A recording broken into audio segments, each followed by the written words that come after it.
Hello दोस्तों इस video में देखने वाले माला डी या माला इन के बारे में।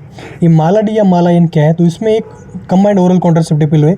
इसमें इथाइलिस्टाडोल और उसके साथ लिवोनॉर्जेसोल जी की सेकंड जनरेशन प्रोजेस्टेरोन ये प्रेजेंट होता है। एक हार्मोनल कॉन्ट्रासेप्टिव है।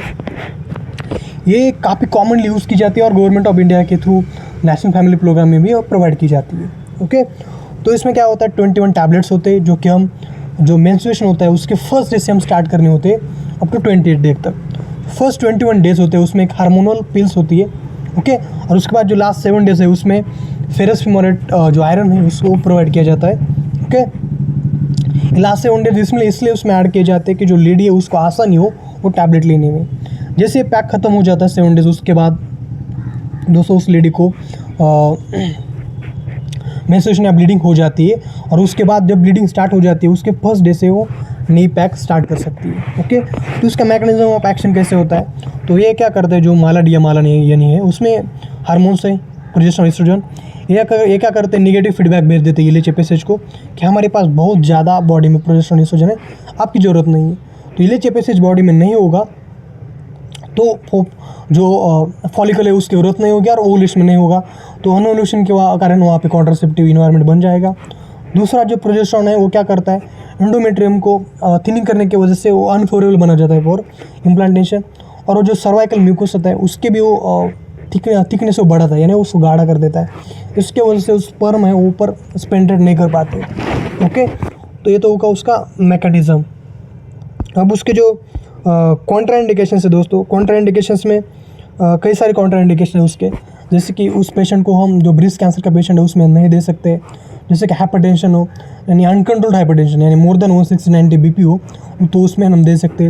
लिवर डिसीज़ हो, यानी लिवर कैंसर, कोलेस्टेसिस या लिवर एडिनोमा, उसमें हम नहीं दे सकते। और उसके बाद जो ट्राइग्लिसरीडेम है उसमें हम नहीं दे सकते। अननोन वाजाइनल ब्लीडिंग है उसमें हम नहीं दे सकते। या ऐसा पेशेंट जिसमें कि डायबिटीज़ मेलाइटस विथ वैस्कुलोपैथी उसमें नहीं दे सकते।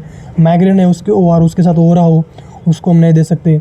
या ऐसा पेशेंट जिसमें कि थ्रोम्बोसिस है, आर्टरियल व वेनस या सी कोरोनरी आर्टरी डिसीज़ है, या एमा है, या स्ट्रोक है, ऐसे पेशेंट में उसको हम, या पल्मोनरी एम्बोलिज्म है उसमें हम इस पेशेंट को उस पेशेंट में इसको हम नहीं दे सकते। ओके, तो ऐसे कई सारे उसके कॉन्ट्राइंडिकेशंस है। बाकी रिलेटिव भी है जिसमें कि पेशेंट को वेरीफाई करता है। जैसे कि कोई लेडी हो जिसका कि एज मोर देन 35 ईयर्स हो, उसके साथ साथ उसको स्मोकिंग भी वो करते हो तो उसमें हम नहीं दे सकते। तो ओके, तो ऐसे कई सारे उसके कॉन्ट्राइंडिकेशंस हैं। साइड इफेक्ट्स क्या है उसका डिसएडवांटेज से कह सकते हैं कि जब भी हम इसको लेडी कोई कंसीव करना चाहती है, प्रेग्नेंट बनना चाहती है, तो उसको 3 मंथ्स लग सकते हैं उसको फर्टिलिटी को या प्रॉपर जो ओवुलेशन मेंस्ट्रुएशन को वापस आने के लिए। ओके, 3 मंथ्स डिलेड उस फर्टिलिटी वापस आती है। एक इसका साइड इफेक्ट है। ओके, उसका जो फेलियर रेट है वो सबसे कम है, यानी 0.8% है। अच्छे से यूज़ किया तो 0.1% तक भी वो काम करता है। ओके, तो दोस्तों ये था ओरल कॉन्ट्रासेप्टिव पिल यानी माला डी के बारे में। Thank you.